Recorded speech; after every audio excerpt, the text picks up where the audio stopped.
Hello students, मैं समझता हूँ कि आप अपने घर परिवार में बहुत अच्छे से होंगे और कोरोना से बचने के सभी उपायों का प्रयोग कर रहे होंगे। बहुत अच्छी बात है। ईश्वर करे कि आप परिवार सहित स्वस्थ रहें, मस्त रहें, क्योंकि जब तक हम लोग स्वस्थ नहीं होंगे तब तक हम कोई काम अच्छी प्रकार से नहीं कर पाएंगे। एक कहावत है, a sound body has a sound mind. एक स्वस्थ शरीर में ही स्वस्थ मस्तिष्क निवास करता है। चलिए हम इसी कामनाओं के साथ आगे चलेंगे। मैंने आपसे जो हमारा फिजिक्स का पार्ट गति चल रहा था उसके बारे में बताया था। गति किसे कहते हैं, औसत गति क्या होती है, एक समान गति क्या होती है, असमान गति क्या होती है, विस्थापन क्या होता है। आज हम बात करेंगे त्वरण की। त्वरण, एक्सेलरेशन। जब भी कोई वस्तु यानी गतिमान वस्तु गति करती है तो उसके वेग में निरंतर यदि वृद्धि हो रही है तो ऐसी गति त्वरित गति कहलाती है। यानी आप किसी एक वस्तु की बात करें, 1 सेकंड में उसका वेग 2 मीटर पर सेकंड, अगली 2 सेकंड में 4, फिर अगली 1 सेकंड, यानी यहाँ पर 1-1 सेकंड का अंतर आ रहा है, ये 6, फिर अगली में 8। तो लगातार स्पीड बढ़ रही है। तो इस स्पीड को यानी इस चाल को हम कहेंगे त्वरित गति, अर्थात लगातार गति बढ़ रही है। तो ये जो गति कहलाएगी त्वरित गति कहलाएगी। अब हम बात करते हैं यहाँ पर त्वरण की। त्वरण किसी वस्तु के वेग परिवर्तन की दर उसका त्वरण कहलाता है। वेग परिवर्तन की दर त्वरण कहलाता है। सपोज करें हमने माना किसी वस्तु का प्रारंभिक वेग u मीटर पर सेकंड और हमने देखा t सेकंड बाद वेग v मीटर पर सेकंड। तो यहाँ पर वेग परिवर्तन कितना होगा, वेग परिवर्तन इसे हम लोग डेल v से रिप्रेजेंट करेंगे। तो डेल v बराबर v माइनस u। तो ये हुआ हमारे पास वेग परिवर्तन। यानी हम ये बात मान के चलते हैं कि जो प्रारंभिक वेग है ये कम है और ये अधिक है। अभी मैंने बात किया है त्वरित गति का। तो त्वरित गति होने के कारण ये वाला वेग इस वेग से कम है। तो यानी अगर यहाँ पे हम लोग परिवर्तन निकालेंगे तो जो बड़ा वेग है इसके छोटे वेग को घटाएंगे तो ये यहाँ पर हमें प्राप्त हुआ वेग परिवर्तन। तो मैंने बताया त्वरण किसी वस्तु के वेग परिवर्तन की दर। तो वेग परिवर्तन की दर किसके अकॉर्डिंग है, समय के अनुसार। इतना परिवर्तन आया किसके अनुसार, समय के साथ। तो यहाँ पर जो त्वरण बनेगा, त्वरण बराबर वेग परिवर्तन बटे समय अंतराल। यानी समय अंतराल का अर्थ है लिया गया समय। कितना टाइम लिया है, t टाइम लिया है। तो यहाँ पर त्वरण को रिप्रेजेंट करते हैं हम a से, a फॉर एक्सेलरेशन। तो v minus u upon t। और यदि ये अपने आप में कोई भी एक क्षणिक बहुत ही छोटा समय है तो उस दशा में हम इसको रिप्रेजेंट करते हैं a बराबर delta v upon delta t। यानी ये एक छोटा समय है, इसलिए हमने इसको डेल्टा से रिप्रेजेंट किया है। अब बात करते हैं इसके मात्रक की। तो वेग का मात्रक क्या है, मीटर पर सेकंड। यहाँ पर दूसरे वेग का मात्रक, फिर मीटर पर सेकंड। तो जो वेग में परिवर्तन आया तो ये भी क्या होगा, मीटर पर सेकंड। तो यानी ये वाला, अब हम बात करते हैं मात्रक की। तो मात्रक के लिए इसका मात्रक है मीटर पर सेकंड और टाइम का मात्रक होता है सेकंड। तो ये बन जाएगा मीटर पर सेकंड स्क्वायर। समझ में आ गई यहाँ तक की बात। ये हुआ हमारे पास त्वरण। त्वरण हमेशा धनात्मक रहेगा। अब दूसरा आता है मंदन, रिटार्डेशन। मंदन का अर्थ क्या है? मंदन का अर्थ है जब कोई वस्तु, गतिमान वस्तु पर हम कोई बल लगाएं। बल लगाने का अर्थ क्या है? आप अपनी साइकिल से जा रहे हैं और आपको जब साइकिल को रोकना रहेगा तो क्या करेंगे, उस पर आप लोग ब्रेक लगाएंगे। ब्रेक लगाएंगे तो धीमे धीमे, ये तो नहीं है कि आपने ब्रेक लगाया गाड़ी तुरंत रुकी, उस पर धीमे धीमे जो स्पीड है आपकी साइकिल वो धीमे धीमे रुकेगी। भले ही आप उस पर डिस्क ब्रेक लगाएंगे तो आगे गिरेंगे। तो यानी हमें क्या करते हैं कि रिटार्डेशन का अर्थ है तो जो मंदन हम लगाते हैं वो मंदन धीमे धीमे काम करेगा। अर्थात आप अपनी साइकिल को जब रोकते हैं तो उस पर आपने जैसे ही ब्रेक लगाएंगे तो वो धीमे धीमे धीमे धीमे धीमे करके शून्य पर पहुंच जाएगी, अर्थात उसका वेग शून्य हो जाएगा। तो यहाँ पर क्या हुआ, अगर आपने कहा कि हमारी स्पीड 8 मीटर पर सेकंड है, अब ये अगले टाइम यानी 1 सेकंड के बाद 7, फिर 6, फिर 5, फिर 4, 3, 2, 1 और 0 हो गया। तो जब इस प्रकार से स्पीड धीमे धीमे कम हो रही है तो ये कहलाएगा मंदन। जब स्पीड बढ़ती रहेगी तो कहलाएगा त्वरण।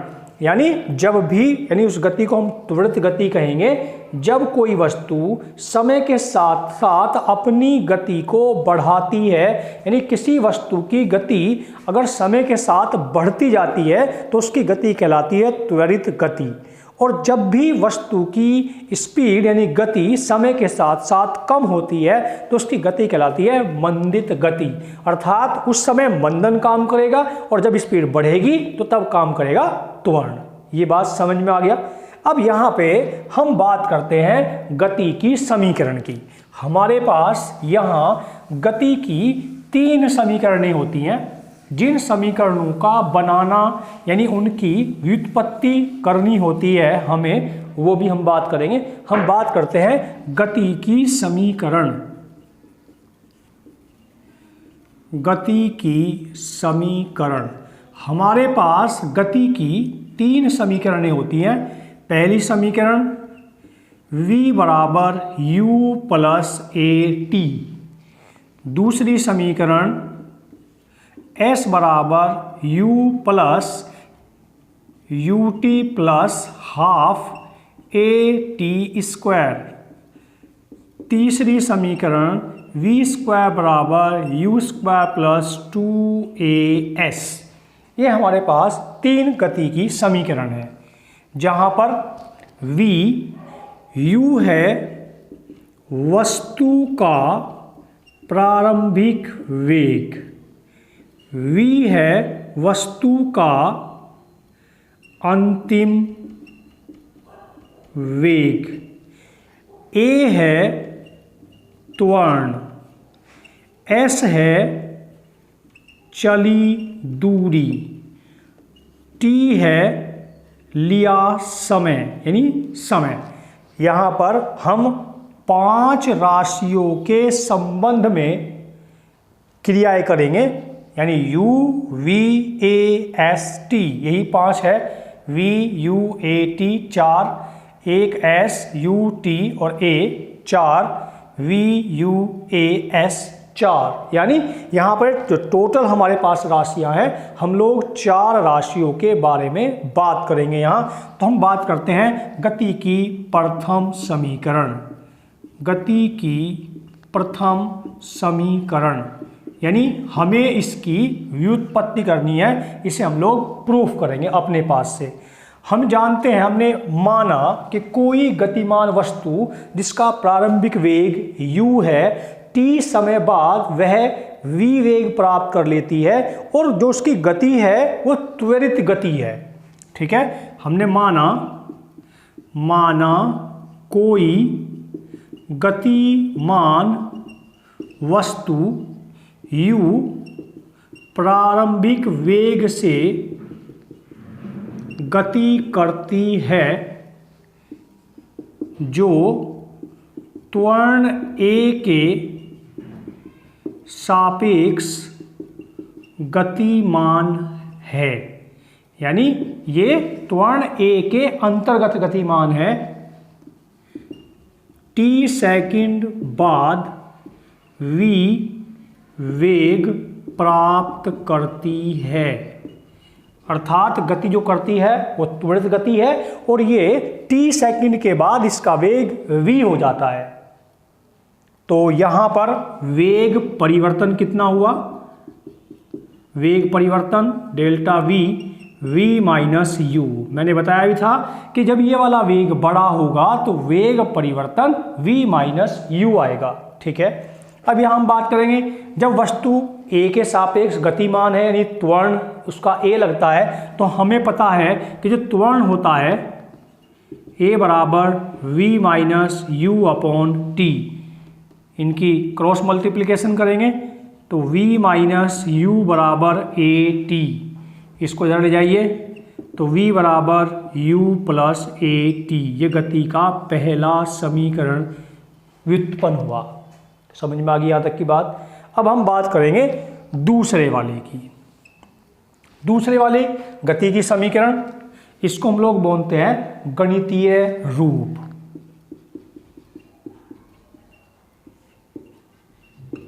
गणितीय रूप दूसरे समीकरण में क्या हुआ? माना वस्तु का प्रारंभिक वेग u और त्वरण a, ये मीटर पर सेकंड और ये मीटर पर सेकंड स्क्वायर। जब वो गति करता है तो जो त्वरण होता है किसी गतिमान वस्तु के वेग में प्रति सेकंड होने वाली वृद्धि, उसका त्वरण कहलाता है। अर्थात एक सेकंड में जो वृद्धि होगी वो कहलाएगा त्वरण। जो कितना है? a है। तो जो a है ये एक सेकंड में होने वाली वृद्धि हुई। अर्थात गति के एक सेकंड बाद वेग u प्लस a। यहां तक बात क्लियर हो गया? यानी जब गति उसने प्रारंभ कर दिया उसके एक सेकंड के बाद जो वेग होगा वो u प्लस a, क्योंकि एक सेकंड में जो वृद्धि हुआ है वो a हुआ है। 2 सेकंड के बाद वेग u plus 2a and so on, इसी रेशियो में वृद्धि होती रहेगी। अब हमने बताया कि जो अंतिम वेग है वस्तु का अंतिम वेग ये v है। तो गति समाप्ति के एक सेकंड पहले वेग, एक सेकंड पहले वेग, जब हमने बार बार प्रारंभिक गति के साथ में a जोड़ करके नेक्स्ट गति निकाल रहे थे, तो जो अंतिम गति होगी उसमें से a घटाएंगे तो हमें उससे पहली गति मिल जाएगी। यानी ये क्या बन जाएगा? v minus a। एक सेकंड पहले, 2 सेकंड पहले की बात करें, 2 सेकंड पहले वेग तो v minus 2a and so on, इसी प्रकार रहेगा। तो यहां पर हम इस वस्तु की औसत गति ज्ञात करें अगर, इसलिए वस्तु की औसत गति होता है प्रारंभिक वेग, यानी हम यहाँ औसत गति या औसत वेग भी लिख सकते हैं। अगर हम लोग सदिश राशि की बात करेंगे तो वेग की बात करेंगे, और यदि क्योंकि वस्तु गतिमान है तो यहाँ औसत गति लेने के लिए क्या करेंगे? प्रारंभिक गति प्लस अंतिम गति, यानी जो उनके वेग हैं उनको आपस में जोड़ करके 2 से भाग करेंगे। अर्थात यहाँ बन जाएगा u प्लस v अपॉन 2। ये हुई औसत गति। अगर हम लोग 1 सेकंड पहले और 1 सेकंड बाद की गति को लें, 1 सेकंड पहले व 1 सेकंड बाद, इसकी औसत गति तो 1 सेकंड पहले u प्लस ए और 1 सेकंड बाद में v माइनस ए, यानी v माइनस ए प्लस u प्लस ए अपॉन 2, ए से ए कैंसिल हो जाएगा तो क्या बना v प्लस यू अपॉन 2। हम यहाँ पर किसी भी 1 सेकंड या 2 सेकंड या 3 सेकंड की गतियों को अगर हम लोग यहाँ औसत लेंगे तो हमें हर बार यही प्राप्त होगा, अर्थात v प्लस यू अपॉन 2। यहाँ तक बात क्लियर हो गया आपको। अब आगे चलते हैं। जब हमने बार बार औसत गति के बारे में अध्ययन किया तो हमें जब औसत गति यहाँ पर प्राप्त हुआ है v प्लस यू अपॉन 2, तो यहाँ पे हम लोग उसकी चली हुई दूरी के बारे में बात करते हैं। अगर वो t सेकंड तक चला, t सेकंड में वस्तु द्वारा चली दूरी के लिए फॉर्मूला होता है हमारे पास में क्या, एक फॉर्मूला है हमारे पास, चाल बराबर दूरी बटे समय। तो दूरी के लिए क्या बन जाएगा, चाल गुना समय। तो दूरी बराबर औसत चाल गुना समय, यानी चली गई दूरी s, औसत चाल v plus you upon 2 into T. v का मान हमने पहली समीकरण में निकाला था, क्या था, v बराबर u प्लस ए टी। चूंकि v बराबर u प्लस ए टी तो इसका मान रखिए s बराबर u plus A T plus you upon 2 into T. कितना बन जाएगा, u और u, 2u plus A T upon 2 into T. इस टी का अंदर मल्टीप्लाई कीजिए, 2ut plus A T square upon 2, इसको ब्रेक कर दीजिए, 2u upon 2 plus A T square upon 2, 2 से 2 कैंसिल हुआ तो यहाँ पर u और t बचेगा। तो s बराबर U T plus half A T square. ये क्या आया, गति का दूसरा समीकरण, ये वाला। अब हम बात करेंगे गति के तीसरे समीकरण की। गति का तीसरा समीकरण, उसके लिए हमने गति का पहला समीकरण लिया था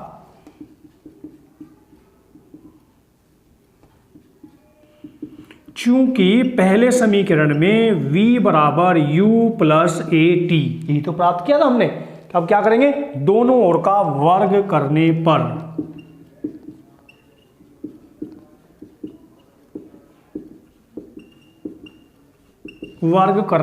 तो यहाँ पे क्या बनेगा, v स्क्वायर बराबर u प्लस ए टी का होल स्क्वायर, यानी दोनों साइडों का वर्ग करेंगे।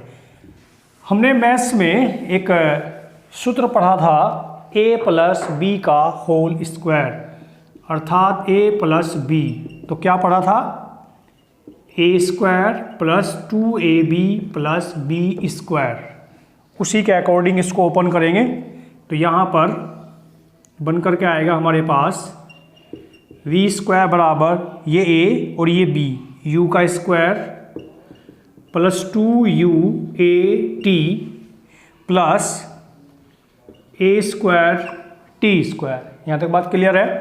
इसके लिए v स्क्वायर बराबर u स्क्वायर प्लस, इन दोनों में से हमारे पास जो कॉमन बनेगा वो बनेगा 2a। तो यहाँ क्या बचेगा, ut प्लस a से a कैंसिल हो जाएगा, ये 2 कहाँ जाएगा, अपॉन में आ जाएगा ए टी स्क्वायर बाई 2।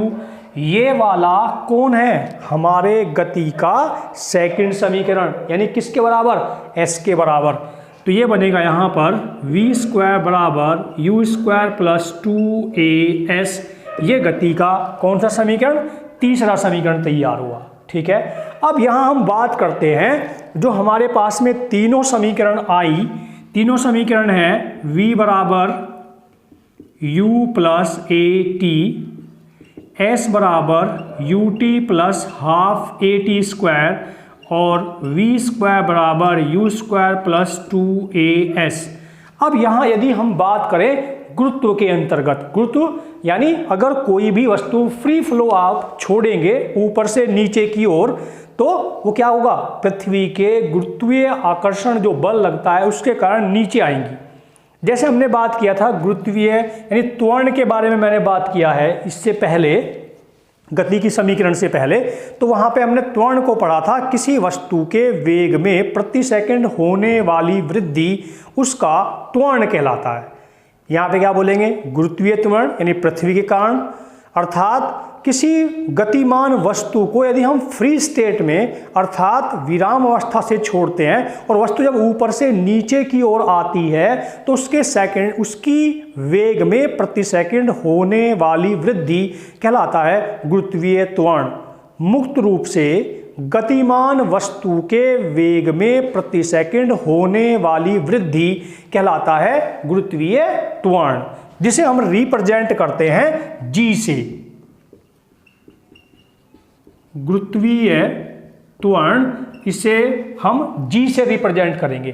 तो क्या रहेगा, जो यहाँ पर प्रारंभिक वेग है वो u ही रहेगा, अंतिम वेग v रहेगा, तो जो a है ये रिप्लेस होगा g के साथ, और जब ऊपर से नीचे की ओर वस्तु आएगी तो जो s है ये रिप्लेस हो जाएगा h के साथ। तो यहाँ पर हमारी समीकरण क्या बन जाएंगी, v बराबर u plus G T, h बराबर U T plus half G T square, और v स्क्वायर बराबर u स्क्वायर प्लस 2gh, ये बन जाएगी गुरुत्व के अंतर्गत।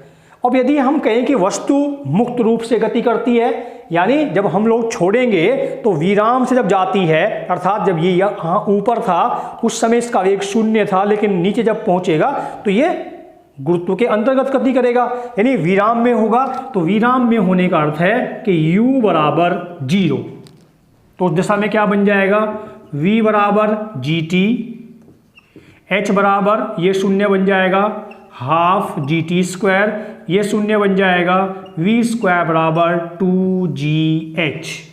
ठीक है, इस प्रकार से इस पाठ में जितना कुछ हमें पढ़ना था, अभी इसमें केवल एक ग्राफीय विधि बचा है जिसको हम लोग कल पढ़ेंगे। आपने पाठ को अच्छे से पढ़ लिया होगा। कल के बाद फिर मैं आपको इसके नोट्स बनाने के लिए या तो मैं बने हुए दूंगा आपको, या फिर आप बना सकते हैं। इसके जो प्रश्नोत्तर रहेंगे उनको हम उसके बाद करेंगे।